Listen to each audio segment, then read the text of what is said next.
দুইটা আমল যদি কেউ করতে পারে ইনশাআল্লাহ তার ঘুম আসবেই আসবে। আমাদের একটা মোস্ট বিগেস্ট প্রবলেম হচ্ছে রাতের বেলা ঘুমাইতে চাইলেও ঘুম আসে না। কথা বলেন আছে না নাই? এটা কিন্তু বিগেস্ট প্রবলেম। এই বর্তমান সময়ে আমার কাছে মনে হয় যুবকদের সবচেয়ে বড় প্রবলেমের নাম হচ্ছে রাতের বেলা ঘুম আসে না হুজুর। রাত 2টা 3টা বেজে পার হুজুর, বাট আই ক্যান্ট স্লিপ। আমি ঘুমাইতে পারি না। এই প্রবলেমটা আমাদের মাঝে সকলে বলেন তো আছে না নাই? This is the biggest problem of young generation. So how to overcome this problem? কিভাবে আমরা রাতের বেলা ঘুমানোর প্রবলেম দূর করতে পারি? এটা জানা দরকার আছে না নাই? কিছু আমল শেখাবো। দুইটা আমল শেখাবো আপনাদেরকে। বলেন কয়টা আমল? দুইটা আমল যদি কেউ করতে পারে ইনশাআল্লাহ তার ঘুম আসবেই আসবে। দুইটা আমল সকলে করবেন তো ইনশাআল্লাহ? আপনাকে আগে জাস্টিফাই করতে হবে যে what is the reason of insomnia. রাতের যে অনিদ্রা এটাকে বলা হয় ইনসোমনিয়া। আমেরিকান প্রনাউন্সিয়েশন এটাকে বলা হয় ইনসোমনিয়া, অনিদ্রার প্রবলেম। আমাদের অনেকের এরকম আমরা আছি, রাতের বেলা আমরা বিছানায় শুয়েছি, কি হইল? ঘুম আসে না। 1 ঘন্টা পার হয়ে যায়, 2 ঘন্টা পার হয়ে যায়, ঘুম আসে না। এরকম প্রিয় ভাইরা কথা বলুন তো, হয় কি হয় না? হয়। এর অনেকগুলো কারণ হতে পারে, কিন্তু আমি জাস্ট আপনাকে 3টা কারণ বলবো। বলেন কয়টা কারণ? রাতে ঘুম আসে না মোট 3 কারণে। 1 নাম্বার কারণ, অনেকগুলো কারণ হতে পারে, আমি জাস্ট আমার অবজারভেশন থেকে 3টা বলছি। 1 নাম্বার কারণ হচ্ছে আমরা দিনের বেলা খালি মরার মতো ঘুমাই। এরকম লোক আছে না নাই? সকালেও ঘুমায়, দুপুরের পরেও ঘুমায়, কিছু কিছু লোক মাগরিব পরেও ঘুমায়। এরকম মগা লোক বাংলাদেশে আছে না নাই? খালি সারাদিন ঘুমায়। সারাদিন ঘুমাইছে তো ওর তো ঘুমের আর প্রয়োজনই নাই। তো রাতে যখন ঘুমায় চোখে সব খোলামেলা দেখতে পায়। কিরে মা রান্না করতে সব কানে আওয়াজ আসে, কিরে বলে হুজুর সারাদিন ঘুমাইছি, রাতের বেলা কি আর ঘুম আসে? তাহলে আপনি যদি রাতের বেলা ঘুমাইতে চান, আগে আগে দিনের বেলা অতিরিক্ত ঘুমানো যাবে। আহা আসতে কেন, জোরে বলেন যাবে। Number 1 reason. নাম্বার 2 যে রিজনটা আমাদের ঘুমকে নিয়ে আসতে সমস্যা করে সেটি হচ্ছে maximum time before we sleep we take tea or coffee. ঘুমানোর আগে ভাব মেরে খান চা খায়। কি ভাব, লাখ সাহেবের বেটা। কিন্তু বোঝেই না যে এই টি অথবা কফি এটা ঘুমকে বাধা দেওয়ার অনেক বড় একটা কারণ। এখানে সায়েন্টিফিক অনেক কথা আছে, আমি অত ব্যাখ্যায় যাব না। মনে রাখবেন চা এবং কফি এটা ঘুমকে বাধা দেয়। এর জন্য ঘুমানোর পূর্বে চা আর কফি খাওয়া যাবে? হ্যাঁ আসতে কয়েকে খাওয়া যাবে। 2 নাম্বার প্রবলেম। 3 নাম্বার প্রবলেম এইটা। এটা কি? মোবাইল। ও ঘুমায়, চায় যে আমি ঘুমায় যাই, আল্লাহ ফজরের নামাজ পড়বো, আল্লাহ কত বছর যে ফজরের নামাজ পড়ি না হিসাব নাই, কিন্তু ঘুমানোর সময় বালিশের সঙ্গে রাখছে কি বলেন কি? ফোন। তো একটু শয়, গার্লফ্রেন্ড মানে একটা মেসেজ দিছে আমার, দেখি চলে আসে আবার মোবাইল। এই যে চ্যাটিং শুরু হয়ে গেল। গার্লফ্রেন্ড কয় তুমি মনে আমার আর ভালোবাসো না গো। এ কয় না সত্যি ভালোবাসি, বিশ্বাস করো। এখন ওকে বিশ্বাস করাইতে করাইতে 1.5 ঘন্টা শেষ। কথা বলতে হবে ঠিক কিনা? রাত যাচ্ছে, রাত যাচ্ছে। আচ্ছা এদিকে গার্লফ্রেন্ড রাগ করে ঘুমায় গেছে, এখন ও ইউটিউবে ঢুকছে। কি করবে, কাজ কাম নাই, দেখি নতুন মুভি আসছে নাকি। হ্যাঁ আসছে তো একটা, দেখা শুরু করি। দেখতে দেখতে ফজরের আজান দিয়ে দেয়। ফজরের আজান দিলে ও মনে করে কি এই তো ঘুমানোর সময় চলে এসেছে। এরকম লোক আছে না নাই বলেন?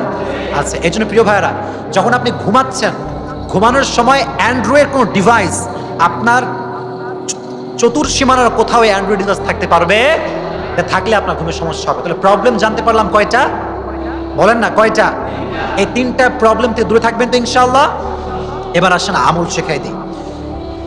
যায়েদ ইবনে সাবিত রাদিয়াল্লাহু তাআলা আনহু রাসূল করিম সাল্লাল্লাহু আলাইহি ওয়াসাল্লামের কাছে আসলেন।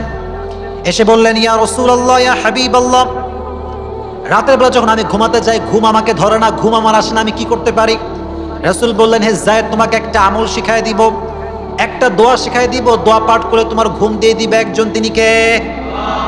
এই হাদিসটা যদিও বা জয়ীফ, তবে এটা আপনি আমল করতে পারেন, এই দোয়াটা আপনি পড়তে পারেন। দোয়াটা আমার সঙ্গে সকলকে পাঠ করতে হবে, পারবেন তো ইনশাআল্লাহ? আমি এখানে বলে দিচ্ছি, যদিও মুখস্থ হবে না, তবে এটা যখন অনলাইনে যাবে এখানে অবশ্যই ইউটিউবার ভাইরা আমি লিখে দিব, এটা স্ক্রিনে থাকবে। আপনারা সকলেই দোয়াটা মুখস্থ করে নেবেন, পারা যাবে ইনশাআল্লাহ? আমার সঙ্গে সকলেই পড়েন আল্লাহুম্মা গারাতিন নুজুম। আমি জানি একটু প্রবলেম হবে, আমার সাথে ট্রাই করেন। গারাতিন নুজুম ওয়া হাদাআতিল উয়ুন ইয়া হাইয়ু। এটা তো মুখস্থ, বলেন না ইয়া হাইয়ু ইয়া কাইয়ুম লা তাখুযুকা সিনাতুন ওয়ালা নাওম ইয়া হাইয়ু ইয়া কাইয়ুম। সকলেই পড়েন আহদি লাইলি ওয়া আনিম আইনি। জানি একটু আপনাদের মুখস্থ করতে কষ্ট হতে পারে, তবে এই দোয়াটা স্ক্রিনে দেখে একটা স্ক্রিনশট মারবেন, মেরে বারবার এটা পড়বেন। আর যদি মুখস্থ নাও করতে পারেন, ঘুমানোর পূর্বে মোবাইল ফোনটা বের করে জাস্ট দোয়াটা পড়ে ঘুমানোর ট্রাই করবেন। আশা করা যায় ইনশাআল্লাহ অতি দ্রুতই আল্লাহ আপনাকে ঘুম দিবে। সকলে বলেন ইনশাআল্লাহ। আল্লাহ তুমি আমাদের সবাইকে রাতের বেলা দ্রুত ঘুমাবার তৌফিক দিও। সকলে পড়েন আমিন। 1 নাম্বার আমল। 2 নাম্বার আমল আপনারা জানতে চান সবাই? হ্যাঁ না কি কয় নাকি? জি জোরে বলতে হবে না? আচ্ছা, আমলটা শিখিয়ে দিচ্ছি।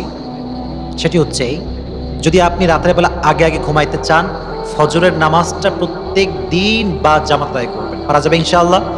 এখানে একটা সুন্দর বিষয় লুকায়িত আছে। কেন বলছি এটা? এজন্য বলছি, আপনি ফজরের নামাজ পড়তে পারবেন তখন রাতের বেলা আগে আগে ঘুমাবেন।